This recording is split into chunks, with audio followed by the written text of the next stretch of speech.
Hi, hello everyone. My name is Eric Moore. I'm with Virginia Tech University and a trustee with the English Language Testing Society. And we're conducting a Testing in 10 interview. And I'm here with Dr. Gabriel Amorim. And Gabriel, could you tell us a bit about yourself? Sure. Well, thank you for having me in this interview. I'm originally from Brazil, from a small capital city called Vitória, an hour flight from Rio, north of Rio. I have lived all my life here, except for the 5 years I lived in the US in Morgantown. During this period, I was working as an ESL instructor at the West Virginia University Intensive English Program and also doing my master's degree. And now I'm an EFL teacher and researcher here at the Language Center of the Federal University of Espírito Santo, the state and only one public university in our state. Ah, great. Okay. That's Yeah. Well, bom dia. And let me ask you first question. Bom dia. Bom dia. What got you interested in the area of testing, language testing? Well, yeah, I was thinking about that not too long ago. I think my interest in testing and assessment grew out actually from of a dissatisfaction with my elementary and high school teachers and their assessment systems, their test instruments. I simply hated them. I thought that they were somehow unfair, not transparent, not really reliable, not valid, and worst of all, that they didn't really reflect their teaching. And of course, that caused a very negative washback effect on me. And I guess I have kept that frustration in the back of my mind all this time. Of course, I learned all these terms about assessment later on in my life as I became a teacher and academic in the assessment area. Uh, and I got involved also in the language center where I work and their transition from a paper and pencil assessment system to a performance-based assessment system. And I guess that all started to make sense to me, that frustration that I had with my elementary and high school teachers. I could see how assessment is an essential part of the learning process, and that also that we have different ways, different and possible ways to assess someone or assess a course, assess a program. And one of the things that I have been saying lately is that we assess everything all the time, you know, everything and everyone. We just need to get clear on the parameters or the indicators that will inform our assessment. So I think that this is what moves me, and that's how I started to get interested in the assessment and testing area. Oh, that's very interesting. And I would bet there's quite a large group of people, especially students who have had to take the TOEFL, the IELTS tests like that, language proficiency tests, the ITEP, et cetera. And that that feels similar to you, that might have formed how they feel about that. Yeah, and that frustration now has become fascination, I guess. When I've recently got in contact with the ITEP, test, and I'm always trying to think of the backstage, what's behind those questions, those, the theories that they apply to construct that instrument. So I'm always thinking about that. So I think the frustration became fascination now. That's where a lot of good thoughts and good ideas are born from, I believe. Yeah. Let me going off from there. What recent research in language testing has got you excited? Yeah, that's also something that I've been thinking about. At the moment, because of the situation we're living, I got my eyes on program assessment, and because I work in a very large language school, and for the past year, we've been forced to reinvent our program, which not only includes teaching language classes, but also a very intensive teacher education program.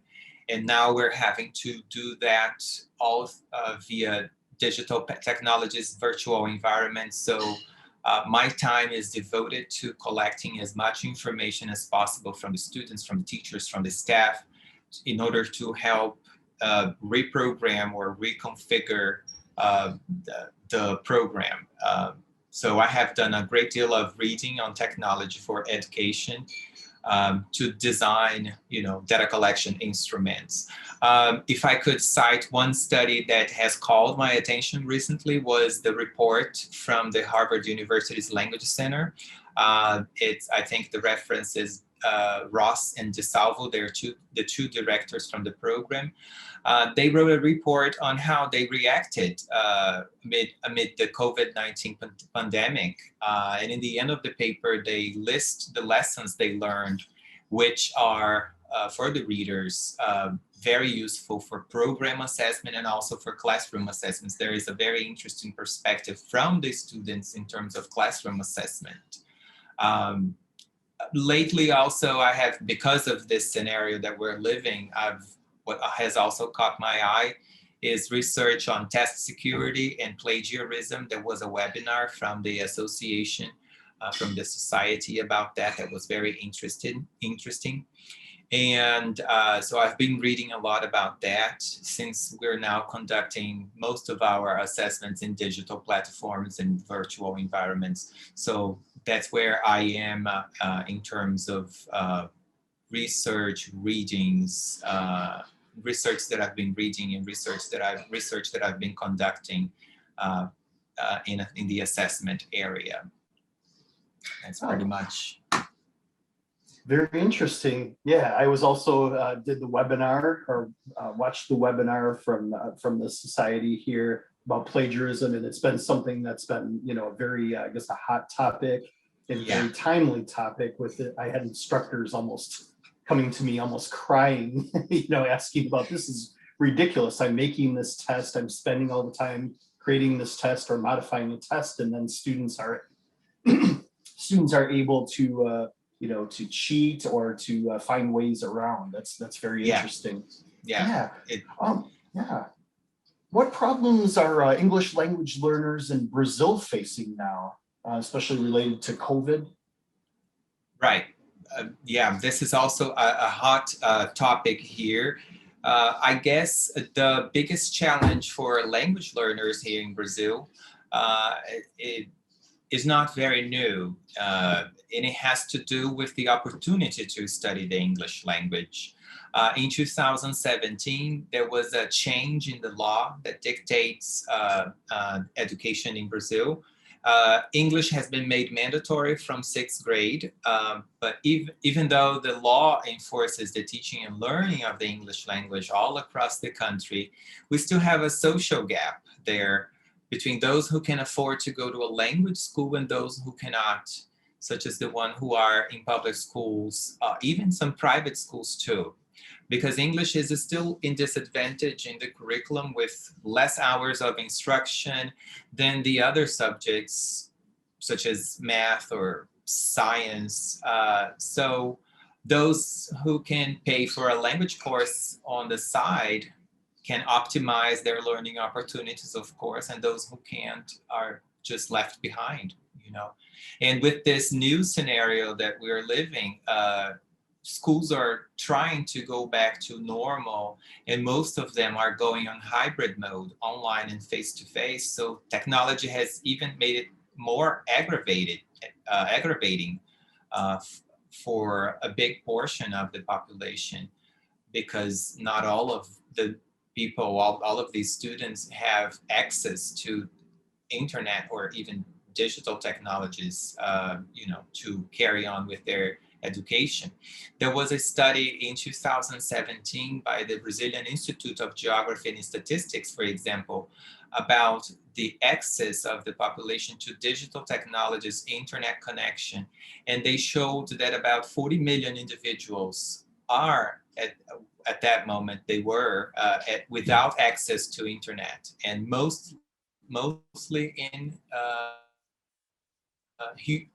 so to give you an idea, that comprises more or less 25% of our population. So we have here a social gap aggravated by a digital gap too. So that puts the English language learners in disadvantage in regards to accessing information, accessing authentic materials, and so on. So that's what we're facing now. That's a serious issue. And I think in a lot of countries right now, including here in the United States, the issues of equity and access, certainly. Yeah. Great. Well, my last question for you. A lot of criticism about that too, you know, with the schools going on hybrid mode, and there is always a discussion, what about the ones without access to internet or with poor access to internet, and that includes not only the students but the teachers too. That's true. Yep, the teachers and instructors, professors, et cetera, having this issue also. I'm going to move on to our last question here, and hopefully at the at some point here, perhaps this summer, this fall, hopefully sooner rather than later, we'll be in a post-pandemic period, or at least things will be much better. And what are you most excited about being able to do after this? Hopefully this is gone, or at least slowed down. Yeah, I guess everybody is making plans for post-pandemic plans, and I think I'm most definitely excited about traveling internationally, and that has to do with academic issues and also personal.